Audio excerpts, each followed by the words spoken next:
Oi, gente, boa noite. Mais um episódio da série de experiências internacionais. Vamos aguardar o pessoal chegar pra gente apresentar a Gabi, tá certo? Vamos esperar o pessoal chegar. Gabi já tá por aí. Bom, eu sou Jéssica Oliveira, sou membro do Hub Educate, coordenado pela maravilhosa Dora Padilha e o maravilhoso Marcos Barros. E a gente tá aqui para conversar com a Gabi, Maria Gabriela, minha amiga querida, lá da Nova Zelândia. A Gabi, eu vou ler aqui, tá? A Gabi, ela é brasileira, licenciada em História pela Unicap, estudou Artes Plásticas na UFPE com intercâmbio acadêmico e na Espanha, estudou Literatura Infantil, fez prática de ensino e após lecionar 5 anos na Educação Infantil e Ensino Fundamental no Brasil, mudou para Nova Zelândia, onde hoje é educadora na capital. Gabi é minha amiga maravilhosa, a gente já tinha conversado sobre isso, mas surgiu mais uma oportunidade para a gente vir falar mais sobre a educação na Nova Zelândia, porque a Nova Zelândia já voltou às salas de aula e a Gabi, inclusive, está no colégio agora. Então ela parou esse tempinho para poder conversar com a gente aqui. Vou chamar a Gabi.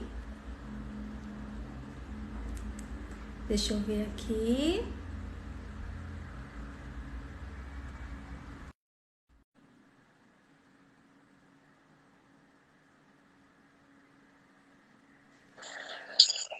Oi, amiga! Hello! Oi, Gabi, que está na sala da diretora. Hoje já está na escola, voltaram as aulas na Nova Zelândia. Coisa que a gente não está nem pensando agora, tá? Acho que vai demorar um pouquinho ainda. Estamos nas aulas remotas aqui no Brasil e muitas dificuldades e também muitos avanços também. E fala um pouquinho, Gabi, um pouquinho de tu, para depois a gente começar esse papo. Tá, oi. Acho que Jéssica apresentou um pouquinho, mas eu já estou trabalhando com educação tem pelo menos uns 10 anos, desde que eu entrei na faculdade. Eu entrei com 17 anos, então, opa, 13. Então, isso é dentro da educação infantil, ensino fundamental, galeria de arte, setor educativo. Então, assim, eu sou apaixonada pelo que eu faço.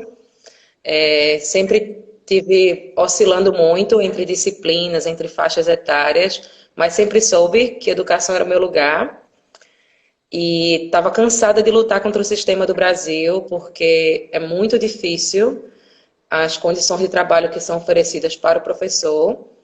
E aí, depois da experiência internacional que eu tive uns anos atrás na Europa, e voltei para o Brasil, ainda lecionei mais 5 anos, eu decidi que eu queria viver num lugar que investisse em educação, que valorizasse o professor, que a escola fosse um lugar seguro, que a escola fosse um lugar onde o professor quisesse estar, né? Que não fosse um sofrimento, e sim fosse um momento de prazer, sabe? Por mais que a gente ame o que a gente faça no Brasil, mas era muito difícil, assim, né? O dia a dia e a qualidade de vida que a gente tem em geral no país, né? E aí eu vim para Nova Zelândia, já tem 1 ano e meio. E aí aqui estou trabalhando na educação infantil. Certo, Gabi. Como é que estão sendo desenvolvidas as aulas nessa época na Nova Zelândia? Sabe que já voltaram as aulas, mas durante essa pandemia, durante o isolamento, como é que estava sendo essas aulas? Bom, o governo da Nova Zelândia dividiu a pandemia em 4 levels. Level 4, 3, 2 e 1. O level 4 era o lockdown. Foi quando o país fechou completamente. Então era do tipo assim, se você saísse de casa e não fosse para o supermercado, para a farmácia ou para o hospital, você poderia ser preso. Então, seríssimo. Então fechou tudo. Só ficaram os serviços essenciais, extremamente essenciais. Hospital, né, saúde e segurança. Né, coleta de lixo, só o lixo básico, a coleta de lixo aqui tem a coleta seletiva, nem o reciclado não estavam coletando. Então tá, nesse tempo as escolas fecharam, o centro que eu trabalho fechou também. Como foi que a gente trabalhou? A gente gravava vídeo aula e atividade para as crianças fazerem em casa. A gente tem um canal de acesso direto com as famílias, que chama Educa, e é como se fosse uma rede social. mas é um contato direto entre escola e família. Então, eu consigo postar diretamente para aquela criança, aquela atividade ou aquelas imagens, e outros pais podem ter acesso ou não, né? Depende da política de privacidade de cada um. E a gente tem um mural e a gente postava constantemente. Dividiu-se assim, cada professor pegou um dia da semana, para não ficar muito cansativo também, assim, vários pais recebendo várias mensagens por dia, porque já é um processo exaustivo por si só, você está trancado em casa, então a gente queria que fosse algo estimulante, e aí no caso da gente, do nosso centro, a gente postava, todos os dias tinha atividade lá no ar. Eu trabalho em educação infantil. No caso do ensino primário do ensino médio, foi semelhante. Eles também tinham videoaulas, né? E eram divididos por disciplinas e tinham atividades exigidas semanalmente. E, assim, o governo, ele entende que muita gente não tem acesso à internet, pessoas de comunidades rurais, muita gente não tem computador, assim, eficiente.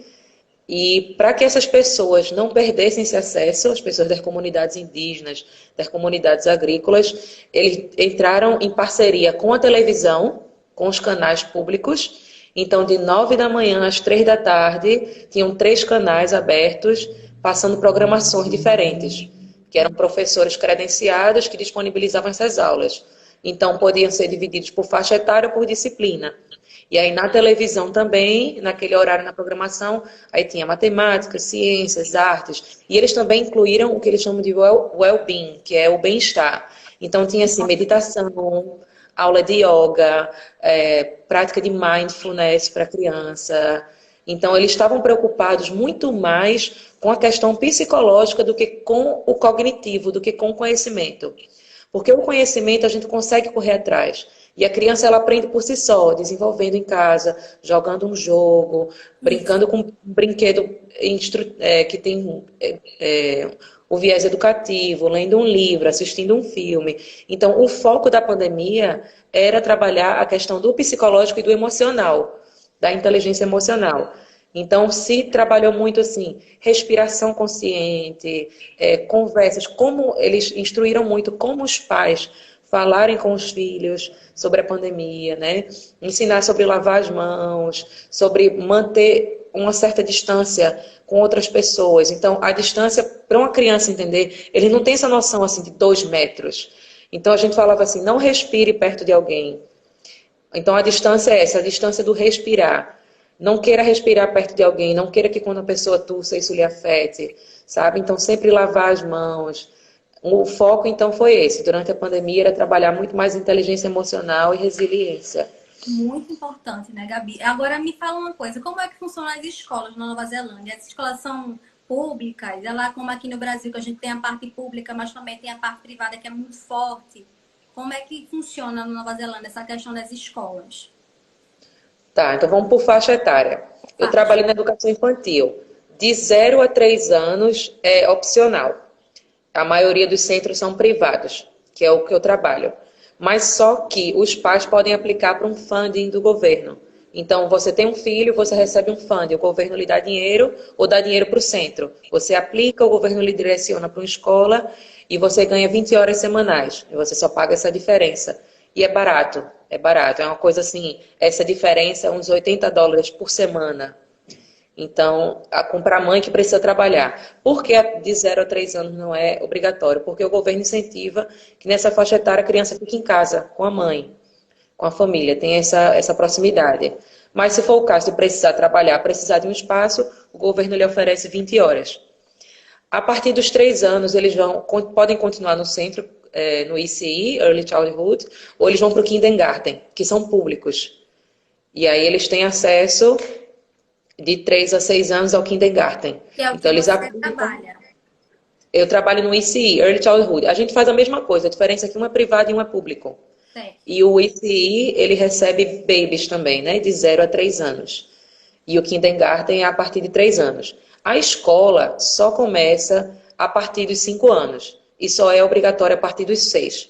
E é público. O sistema de educação é público, do ensino primário até o ensino médio. Existem, sim, escolas particulares que têm filosofias distintas, mas que seguem o currículo também. Mas, em geral, a educação é pública. E se você é mãe solteira, você recebe incentivo extra. Seus filhos vão para a escola gratuitamente e você recebe um auxílio extra.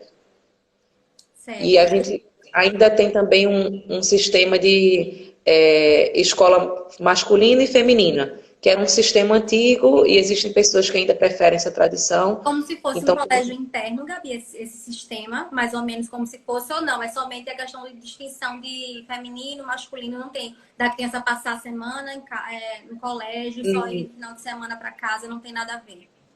não, não. É uma escola normal e tem uma escola que é só para menina e uma escola que é só para menino.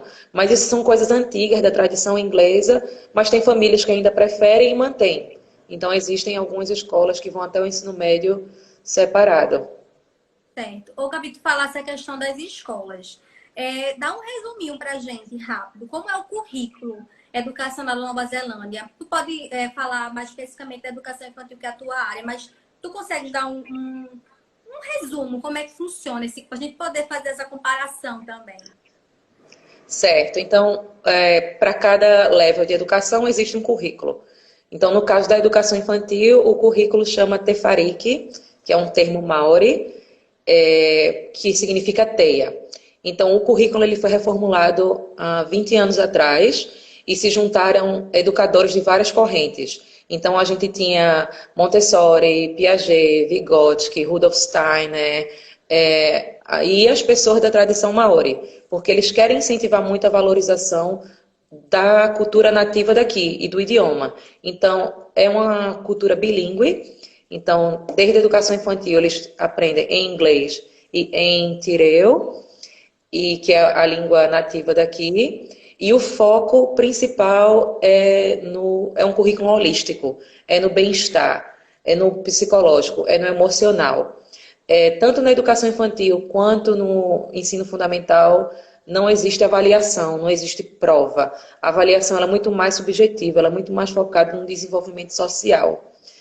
E a gente trabalha muito o indivíduo. Então, cada criança tem um objetivo diferente. Não tem assim um objetivo do ano, o objetivo da turma. A gente trabalha com um objetivo individual para cada criança. No caso da educação infantil, a gente tem um limite máximo de 5 alunos para cada professor. Então, eu trabalho numa turma de 20 crianças e somos 5 professores. 5 professores formados, qualificados, e a gente tem um team leader, que é como se fosse assim, um coordenador da sala, que é quem participa de mais reunião, quem está na parte burocrática, de documentação, mas os 5 professores têm a mesma autonomia. E aí fica muito mais fácil você trabalhar objetivos individuais para 5 crianças do que numa turma de 20, né? E a gente respeita que cada um está num caminhar distinto. E aí a gente trabalha focado no desenvolvimento individual de cada um, de uma forma muito holística, muito natural. Ô, Gabi, uma pergunta, acho que de você continuar. Mima perguntou se aí existe um currículo comum, como se fosse uma base, como a gente tem aqui no Brasil. Sim, esse é para cada. Então, o ensino fundamental tem um, o ensino médio tem outro e a educação infantil tem outro. Porque a gente entende que nessa fase do desenvolvimento os objetivos são distintos. E na educação infantil, que tem a base, que é esse que chama Te Whāriki, e aí a gente tem foco em 4 competências, que é o bem-estar, o social, a autonomia e a linguagem. E aí eles têm que atingir os goals, os objetivos dentro dessas 4 áreas. E aí a gente trabalha sempre alinhando o objetivo com o currículo. Certo. Ô, Gabi, como é a tua rotina aí como uma educadora de educação infantil que está voltando de um isolamento com as suas crianças, com saudade, que agora você fez todo esse processo de gravar vídeo para não perder o vínculo. Como foi essa volta? Como é que está sendo essa rotina de volta depois desse tempo todo mundo preso e respeitando? Porque a Nova Zelândia a gente já praticamente não existe mais caso, né, Gabi, em relação Isso. ao Covid. Como é que está essa rotina agora, você voltando para a sala de aula? Como é que está sendo as escolas? Estão tendo mais cuidado em relação à higiene? Como é que as crianças estão se sentindo com os amigos? Conta um pouquinho como é que está sendo. Então foi o seguinte, no level 4, como eu falei, era o lockdown. Então a gente estava fechado, trabalhando de casa. No level 3, que foi aproximadamente 3 semanas atrás, parte do time voltou e parte das crianças voltaram. A gente tinha um limite máximo de 10 alunos por sala, que a gente chama de bubble, de bolha. Porque, por exemplo, as pessoas que moram na minha casa são a minha bolha. Se eu vou para um ambiente de trabalho, minha bolha amplia para a bolha dessas pessoas. Então, se limitou no level 3, 10 crianças por sala e eram 3 professores. Eu não precisei voltar, mas outras colegas voltaram. Então, era muito mais focado no bem-estar, como eu falei, assim, na inteligência emocional, na tranquilidade dessas crianças do que no cognitivo. E aí os pais não eram autorizados a entrar na escola, as crianças eram deixadas no portão, checava a temperatura diariamente e a jornada era mais curta. A gente está aberto aqui de 7h30 às 6 da tarde. E durante o lockdown era de 9 às 4, durante o level 3. Então foi uma jornada mais curta. E aí toda a prática de higiene, e por exemplo, se a gente tem irmãos, na minha turma vai até 2 anos, mas tem crianças que têm irmãos mais velhos. Esses irmãos tinham que juntar na mesma sala, porque eles fazem parte da mesma bolha. Porque se ele vai para outra sala e tem contato com outras crianças, ele pode passar para essa criança mais jovem. Então quem é irmão, que mora na mesma casa, tem que permanecer na mesma turma. E aí, uma semana atrás... Mesmo sendo de faixa etária diferente, mesmo sendo de turmas diferentes, eles permanecem no mesmo local. Isso, porque o objetivo não era cognitivo, o objetivo era emocional. E a gente sabia que era um curto período, sabe? E aí, quando foi uma semana atrás, a Nova Zelândia decidiu voltar para o avançar para o level 2. Por quê? 97% dos casos estavam recuperados, a gente não estava tendo mais casos novos e a economia precisava voltar, muitos pais precisavam voltar a trabalhar e as escolas reabriram. Agora a gente está nos horários normais, as crianças voltaram, mas tem álcool em gel na entrada, os pais higienizam e a entrega da criança é muito mais rápida. Os pais não estão ficando muito tempo dentro do ambiente da sala. Entrega a criança, dá tchau e a mesma coisa na hora de buscar. Mas isso é para evitar esse contato. Então, o que é que o governo está optando? Se tiver um caso suspeito, não é nem confirmado, se tiver alguém suspeito, nesse momento que a gente está de level 2, a escola vai fechar por 72 horas. A escola inteira? Inteira, fecha. Se tiver um caso suspeito, a escola fecha por 72 horas para rastrear as pessoas que essa criança ou esse funcionário com sintomas teve contato. E aí todo mundo que teve contato próximo com essa pessoa que tem um sintoma vai fazer o teste. Depois que todo mundo fizer o teste, a escola decide se reabre ou não. Então, esse processo pode ser de 72 horas a 14 dias, que o centro fecha, desde que uma pessoa teve o sintoma. Então, se eu estiver tossindo, o centro vai fechar. Todo mundo que eu tive contato, então, provavelmente, as crianças da minha turma e os professores que eu trabalho na equipe, que a gente tem contato mais próximo de 2 metros, vão ser testados. E após o teste, a gente decide se reabre ou se espera 14 dias, que é o tempo de incubação do vírus, para ver se mais alguém tem sintoma, para aí a escola poder reabrir. Então, a gente está numa vida normal, mas sob alerta. Então, não é admissível, assim, nariz escorrendo, tosse, febre, qualquer sintoma, dificuldade de respirar. Mas vocês estão usando máscara também? Ninguém está usando máscara? Não estão usando máscara? Não, porque na educação infantil o contato próximo ele é inevitável. Então, a gente está o tempo todo em contato com essas crianças. Então, a máscara não é a solução do problema. O que a gente faz é um incentivo constante de lavar as mãos. Entendi. Mas a partir do primeiro sintoma, para tudo. Para tudo. Me fala uma coisa. Teve algum aluno seu, alguma criança do seu grupo? Se você fica com as suas 5 crianças, mas o seu grupo todo, com as professoras, teve alguma criança que teve algum sintoma ou adoeceu? Minha irmã perguntou aqui. Não. No centro da gente, na comunidade local, não. Ninguém teve caso. A Nova Zelândia, o país inteiro, chegou a ter 1.500 casos, mais ou menos. A gente só teve 21 mortes. Por que isso aconteceu? Porque na primeira semana, quando a gente teve 5 casos, o país parou. Fechou tudo. Porque eles já tinham uma visão à frente de que essa curva ela ia ser alta. Porque 5 pessoas, uma pessoa, ela pode contaminar até 200 em um mês. Então, 5 pessoas significam 1.000 contaminados. Então, eles falaram, para tudo, fecha a fronteira, isola essas pessoas e vamos conter o vírus antes que eles se espalhem. Porque eles estudaram os casos dos países da Europa, por exemplo, que se disseminou muito rápido, Itália, Espanha. Então, ela prezou por cada vida. Ela falou, a nossa primeira-ministra, ela tem sido muito elogiada, né, em termos de liderança na Maravilhosa. pandemia. E aí ela tem estudado muitos casos de outros países, ela falou, cada vida importa. Uma vida, ela não é um dado. Uma vida é uma avó, é uma mãe, é um pai, é um irmão. Então a gente não está lidando com dados, a gente está lidando com pessoas. E aí o país, até então, tiveram 21 mortes. Mas ficamos 2 meses em casa. Eu vi pessoas sendo presas. No meu caminho para o supermercado, eu via pessoas andando na rua, a polícia abordando e levando essas pessoas. Porque você não podia estar andando na rua sem propósito. E funcionou. E funcionou. E a gente está agora voltando ao normal. O Gabi, eu tinha perguntado isso, mas eu queria que você falasse mais um pouquinho dessa questão. Você acha que por ela ser mulher, talvez ela tivesse tido uma visão diferenciada desse processo, desse isolamento e da questão do cuidado com as pessoas? Tu acha que teve a ver? Com certeza, né? Com certeza, com certeza. Ela é uma mulher jovem e ela é mãe. Ela teve o filho dela no primeiro ano do mandato e ela tem um bebê em casa, então ela tem essa preocupação muito mais humana com as pessoas. Então ela tinha um discurso muito claro, muito aberto. Então todos os dias, 1h30 da tarde, ela estava em rede aberta na televisão, junto ao secretário de saúde, falando caso por caso, respondendo pergunta e sendo aberta com todo mundo. E era muito gentil, era do tipo assim, a gente teve a Páscoa no lockdown.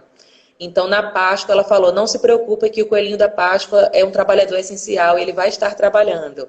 Então, eram sutilezas no discurso que faziam toda a diferença. Não estou dizendo que um homem não teria essa competência, mas eu não imagino um primeiro-ministro masculino dizendo que o coelhinho da Páscoa é um trabalhador essencial.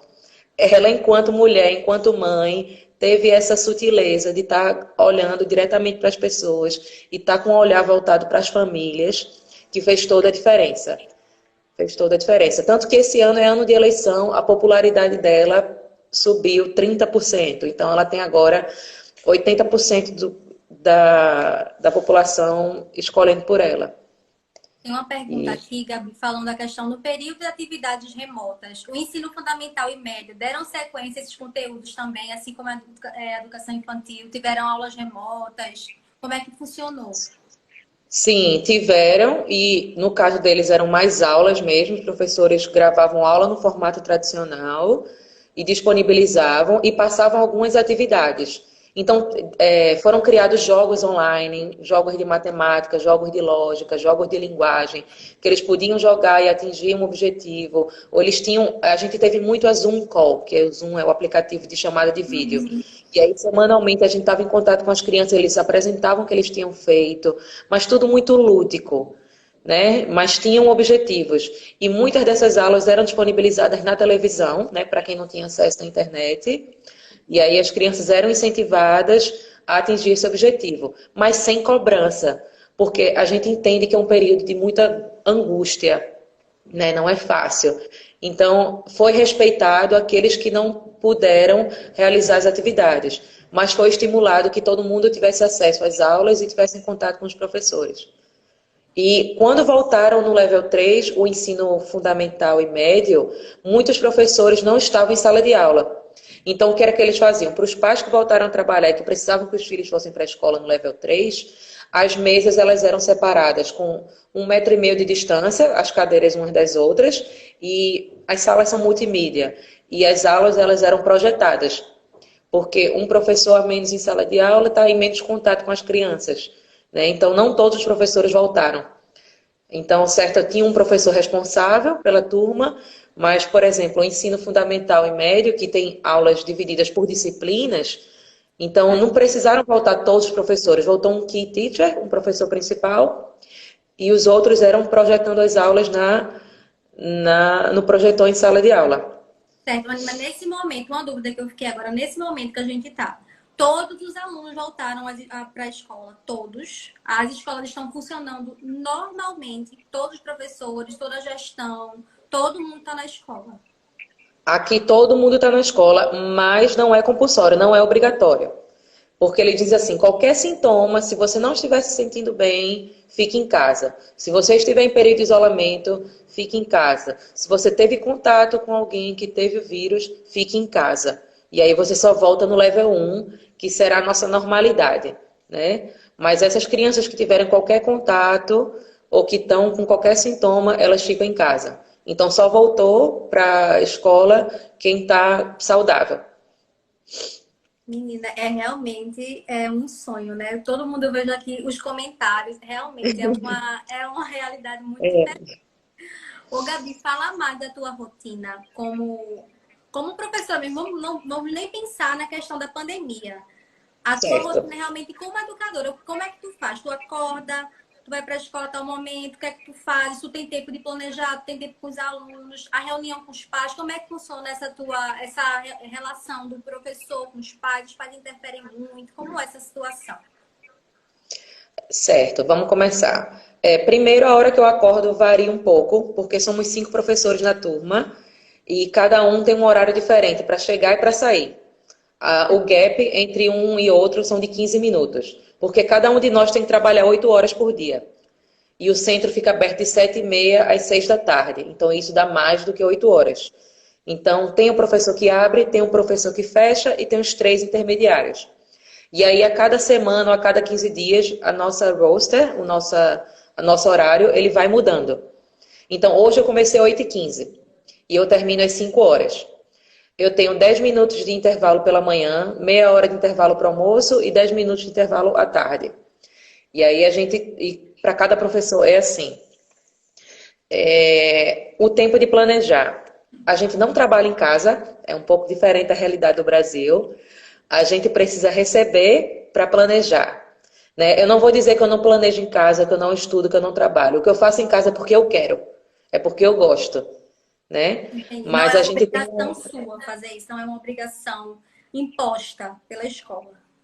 Não, porque a gente tem direito, por lei, a 4 horas semanais na escola para planejar. Então, a gente tem uma sala de estudos, que tem uma biblioteca, tem computador, tem mesa, tem todo o material de papelaria. E aí, nesse horário, que pode ser partido 2 horas num dia, 2 horas no outro, ou 1 hora por dia, nesse horário a gente vai para essa sala, né? Cada professor no horário diferente, então a gente suporta entre os 5, a gente vê os horários que são mais tranquilos, e aí cada um tem o seu tempo de descer. E aí é nesse tempo que eu faço ficha descritiva, que eu faço planejamento de aula, que eu defino os objetivos individuais de cada criança. Se tem uma data comemorativa, eu quero decorar a sala, eu tenho que recortar material, eu tenho que fazer colagem, fazer desenho. Eu uso nesse tempo. Eu não preciso estar levando aquela parafernália de papelaria para casa para estar recortando, colando, criando. Eu faço tudo aqui no centro. O material todos me disponibilizam. E, assim, vamos supor que veio esse meu horário num dia que eu estou extremamente cansada. Num dia que eu não estou me sentindo bem, que eu estou com cólica. Eu posso tirar esse horário de descanso e compensar esse horário em casa. Então, é bem flexível. É bem flexível. Portanto, que você tenha todo o seu trabalho feito na data exigida. Entendi. Porque Gabi, eles, eu lembrei eles que você respeitam falou muito. sobre o orientador que vocês tinham, né? Não tem uma. Isso. Conta mais como funciona esse orientador na escola. Aqui na Nova Zelândia, em geral, qualquer level de educação, da educação infantil até a universidade, você tem que se registrar. Há um Conselho Nacional de Professores, como se fosse assim. É como se fosse uma OAB para os advogados. Né? Você se forma, você tem que tirar a sua OAB para você poder advogar. Aqui você se forma, você tem que se registrar para poder ser um professor registrado. Eu me formei no Brasil, então eu preciso passar pelo processo de registro aqui. Então, eu tenho 2 mentores no momento. Um é o meu team leader e a outra é a diretora do outro centro. Nosso centro tem 3 edifícios diferentes. Então, ele me orienta no meu processo de ensino. Ele me passa leituras, a gente tem reuniões a cada 15 dias. E aí eu tenho que definir qual é o meu goal, qual é o meu objetivo enquanto educadora. Eu posso encontrar um problema na minha turma e tentar resolver. Eu posso ter uma característica que eu quero atingir. Assim, eu quero ser uma professora que foque no holístico, nos recursos naturais, no desenvolvimento humano. Então, o que é que eu tenho que fazer para chegar lá? Quais são as leituras que eu preciso atingir? O que é que eu preciso mudar no meu padrão de ensino para atingir? Então, o meu mentor, que já é um professor registrado, ele vai me orientando nesse processo. E esse processo, ele dura 2 anos.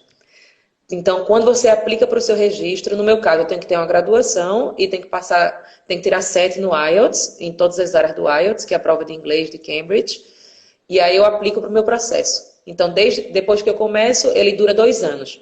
Depois de 2 anos de ensino, é que eu vou ser registrada.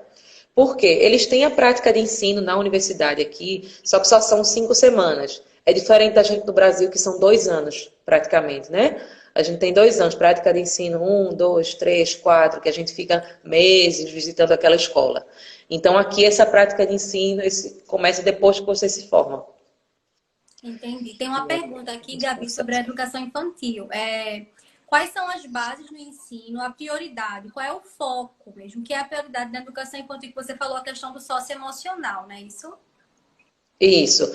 O foco é o socioemocional, né, que é o bem-estar, e a família, a comunidade como responsável pelo seu desenvolvimento. Porque não sou eu, Maria Gabriela, como professora, que sou responsável pelo conhecimento daquela criança. Ela aprende comigo, ela aprende com os pais, ela aprende com a família, ela aprende com a sociedade.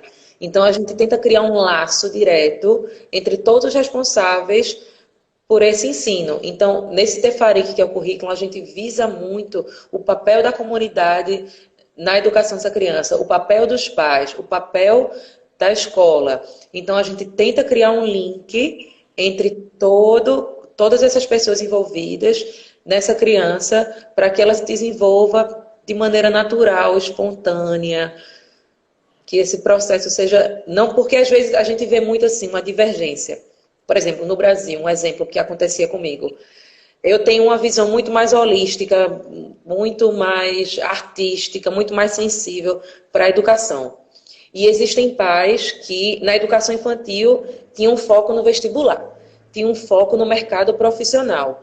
E isso acaba que interfere nesse processo holístico da criança. Porque ao invés dela estar desenvolvendo a motricidade ampla, a motricidade fina, o socioemocional, pais que estavam preocupados naquela criança estar aprendendo o alfabeto, está aprendendo a ler, está aprendendo a escrever, está aprendendo a contar, que são coisas que o ensino primário e fundamental ela vai aprender sim ou sim, pela capacidade de desenvolvimento do cérebro dela, né? Então aqui a gente tenta fazer esse trabalho em conjunto, né? Então todo mundo é responsável pela formação dessa criança, não só o professor, não só o pai, mas como toda a família, como toda a comunidade. Eu tenho uma pergunta, mas já tem outra pergunta a ver com essa que você falou. A questão da dificuldade de estabelecer elo com a família. Se existe a dificuldade com a comunidade, ou é entendido como para todos os papéis. Eu acho que eu vou fazer minha pergunta junto com essa. A minha pergunta é a seguinte: tu achas que o estilo de vida da Nova Zelândia, das pessoas por si só, tu acha que é por isso que a educação é dessa maneira, é por isso que os pais são tão tranquilos em relação a isso, que a escola funciona assim? Perguntaram aqui, como é que tem dificuldade? É muito simples estabelecer o elo com a família, porque quando eles chegam para trazer as crianças, eles são incentivados a ficar uns 5 minutinhos com a gente. Tirando esse período de pandemia, mas em tempos normais, eles são estimulados a passar uns 5 a 10 minutinhos quando chegam e 5 a 10 minutinhos quando vão buscar.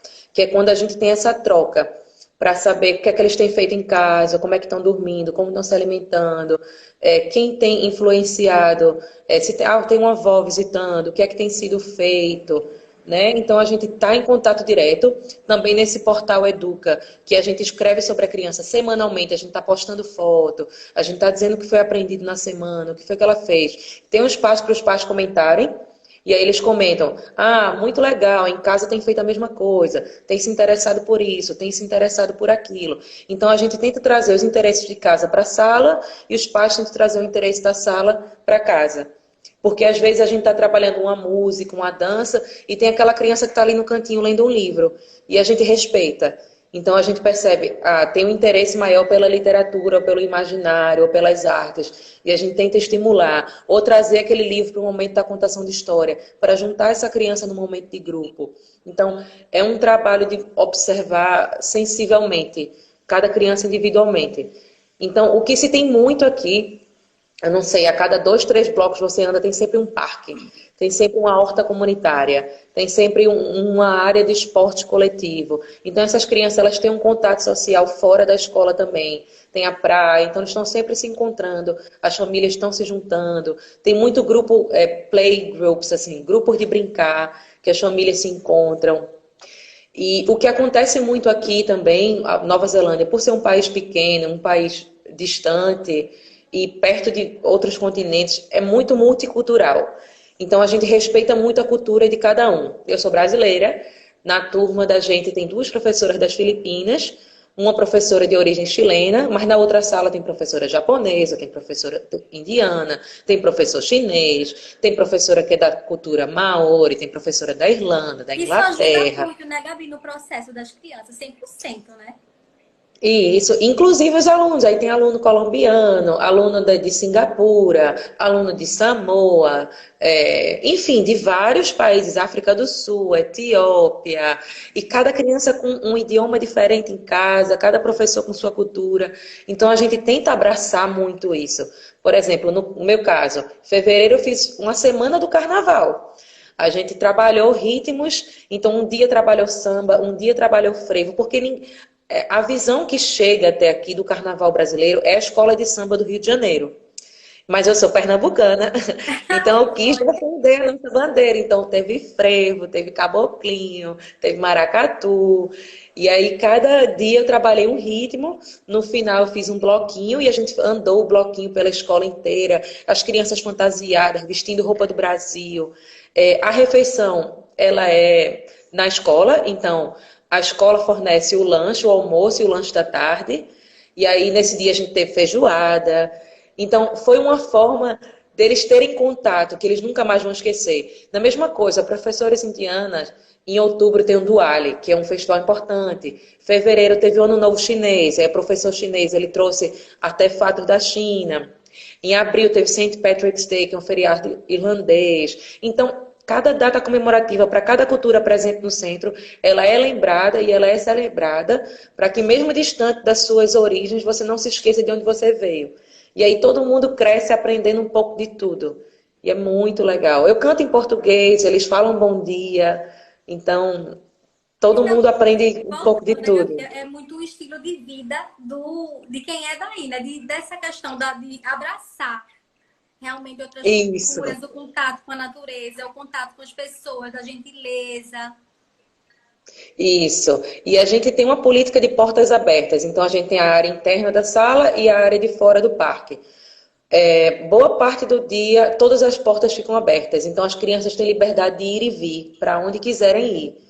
Elas não são obrigadas a fazer nada. A gente tem a rotina, tem hora para comer, tem hora para lavar as mãos, tem hora para cantar, e eles são convidados a participar desse momento. Eles não são obrigados. Como a gente tem 5 professores, então tem sempre alguém responsável por estar olhando um espaço.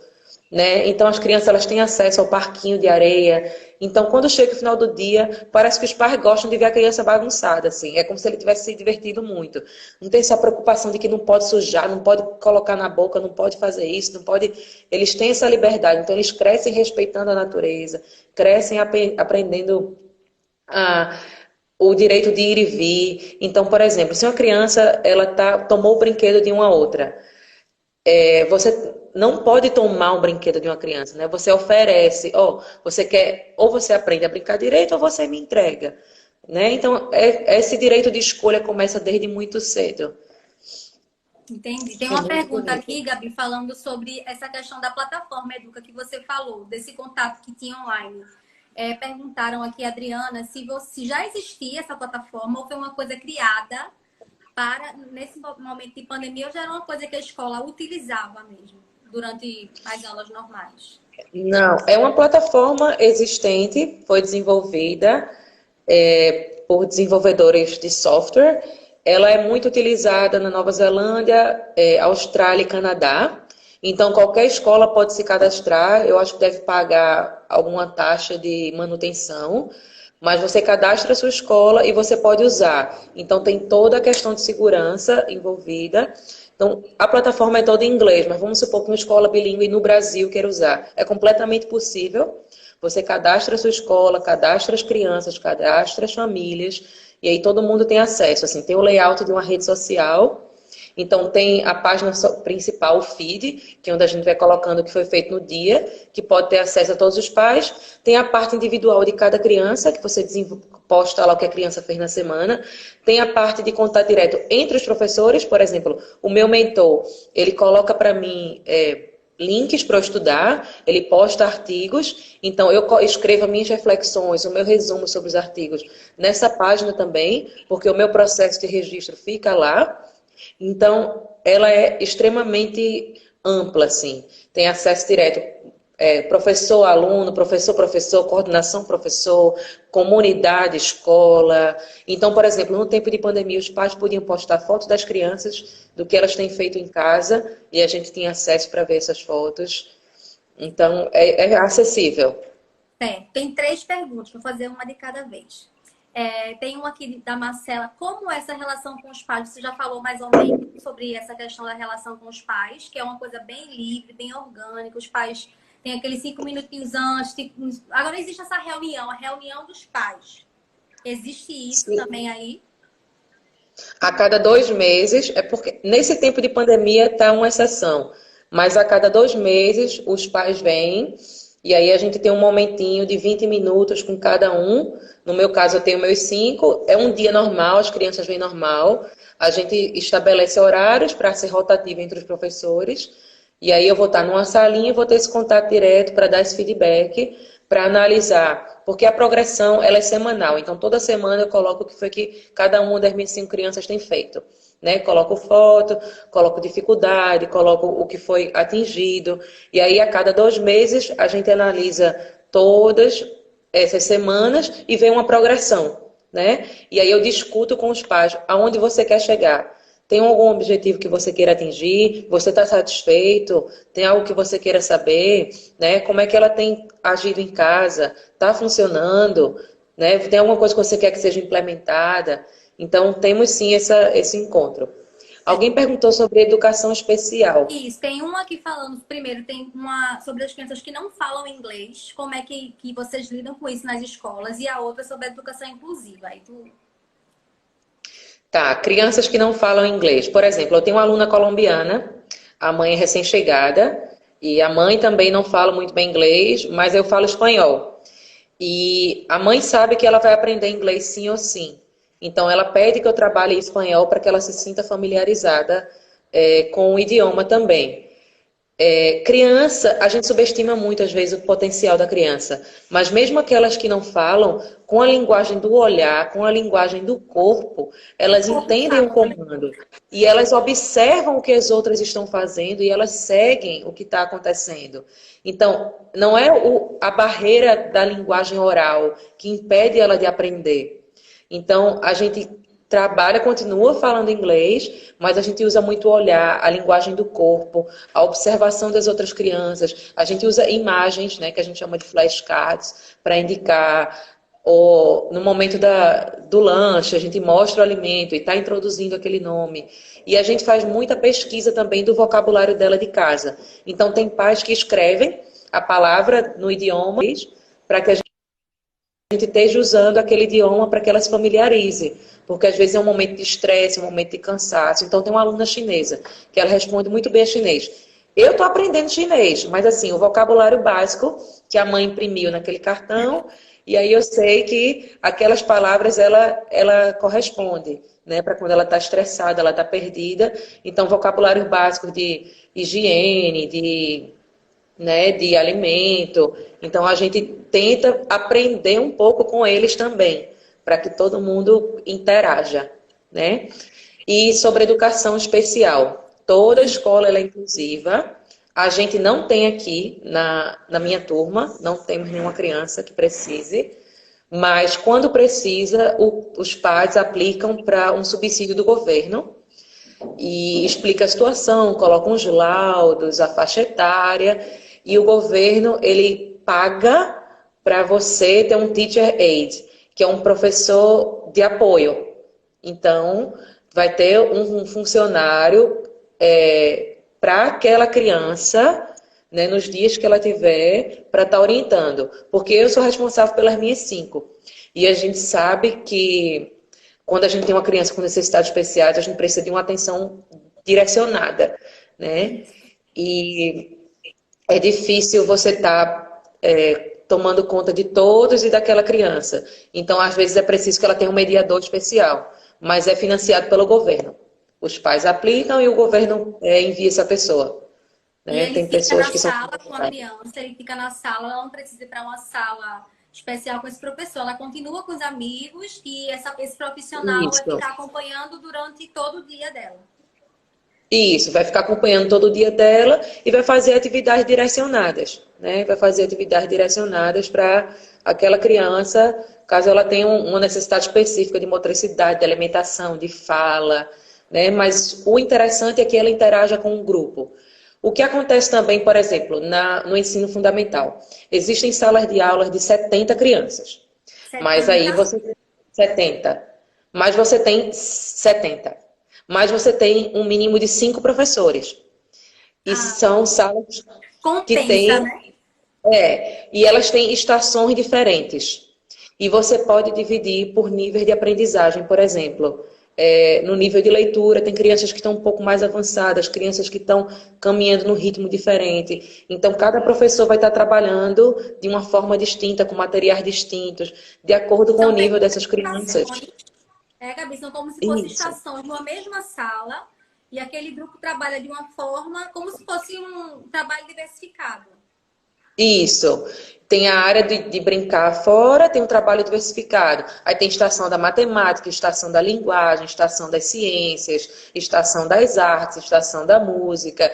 Mas a criança ela é livre para escolher a estação que ela quiser. Só que o professor consegue identificar em que nível aquela criança está e tenta trabalhar para que ela atinja o objetivo dela, né? Certo. Ô, Gabi, tem uma perguntinha. Por que você escolheu ensinar na Nova Zelândia? Certo. Tem para você. Eu já estava querendo sair do Brasil há muito tempo. Eu tinha conhecimento que a Europa é muito caro e a parte burocrática de visto é muito complicada. Eu sei que Canadá é um país muito interessante também, mas eu sei que é muito frio, apesar daqui ser frio também. E eu tenho minhas limitações com o frio. E eu gosto muito de surfar. Lógico. Então eu queria um país que tivesse praia, que eu pudesse surfar e que tivesse essa facilidade para o estrangeiro. A Nova Zelândia tem portas abertas para estrangeiro. E tem um visto que chama Working Holiday Visa, que foi o visto que eu vim primeiro. E que o único país que o Brasil tem Working Holiday Visa é a Nova Zelândia. Esse tipo de visto ele tem Austrália, Canadá, vários países na Europa. Mas o Brasil, como é um país que tem muita doença contagiosa, um país que tem muita criminalidade, que tem muita corrupção, então os países de primeiro mundo eles são muito fechados para o Brasil, infelizmente.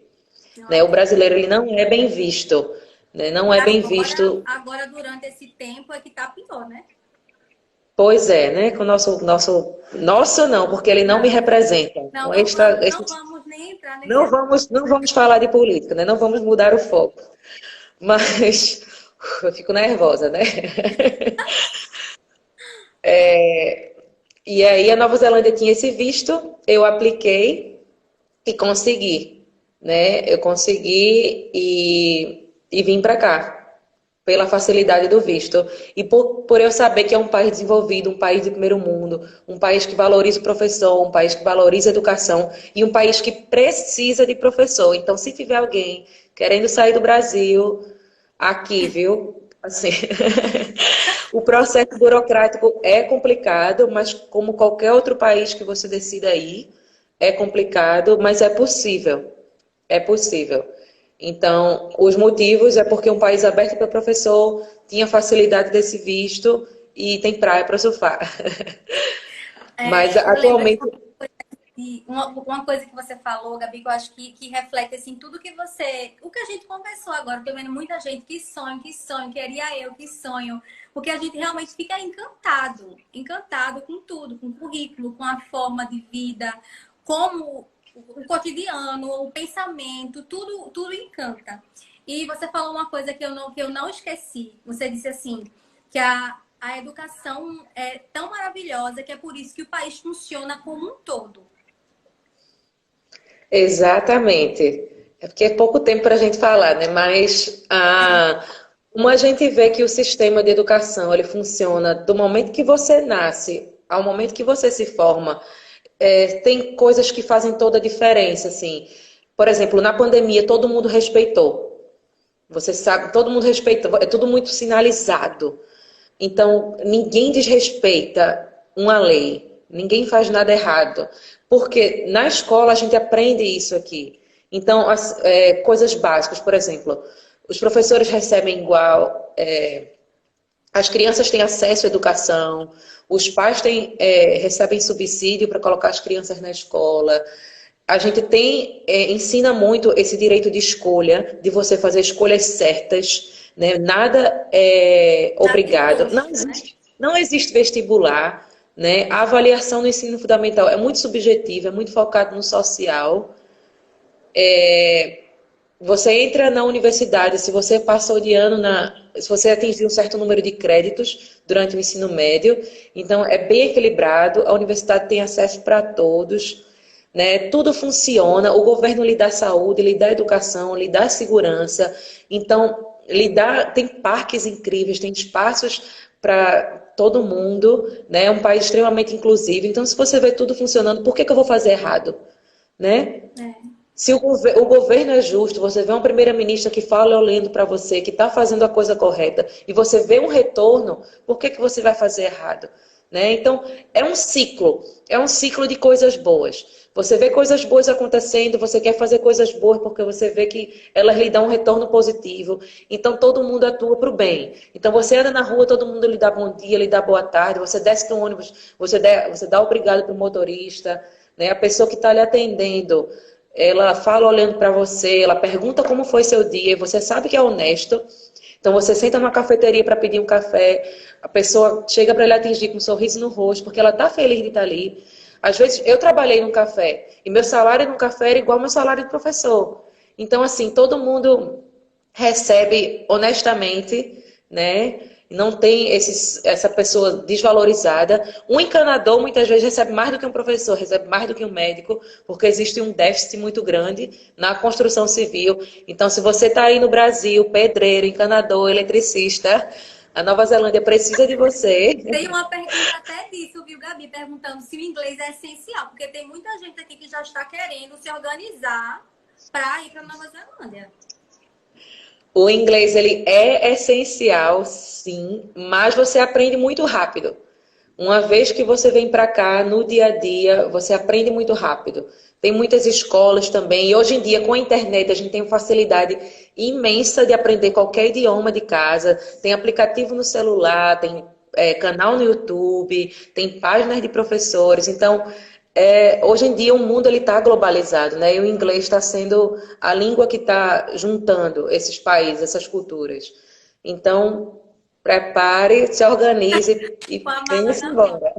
A gente vê muito assim, Gabi, a gente escuta você falando sobre a Nova Zelândia, que fica realmente assim, encantado, e a gente tem que pegar os exemplos bons. O que é que a gente poderia fazer? Eu sei que é muito complicado, não vou dizer impossível, mas é muito difícil a gente reproduzir, porque não tem como, o contexto da gente é diferente. Pernambuco é maior que a Nova Zelândia. Então, assim, é muito Isso. complicado em relação à questão de gestão mesmo.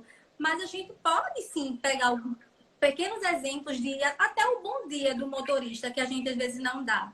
Isso aí a gente poderia mudar aos pouquinhos, pegar isso para ver se realmente passa a funcionar melhor e que a gente consiga trazer a educação como uma base, como é aí também. Acho que a educação faz a Nova Zelândia ser o que ela é, que é o sonho, né? Para mim agora é o foco, o melhor país é a Nova Zelândia. Com certeza. Eu vou responder uma pergunta que me fizeram, se eu pretendo ficar aqui, se eu pretendo mudar. Olha, eu sei que minha mãe está assistindo esse vídeo, mas eu pretendo ficar aqui. Meu objetivo é me registrar como professora e conseguir minha residência e visitar o Brasil uma vez por ano, só por causa do calor. Então, sair daqui no inverno, passar um mês no Brasil, visitar minha família, pegar uma cozinha e voltar para cá. Eu vi que Severino está por aí, vou dar meu alô.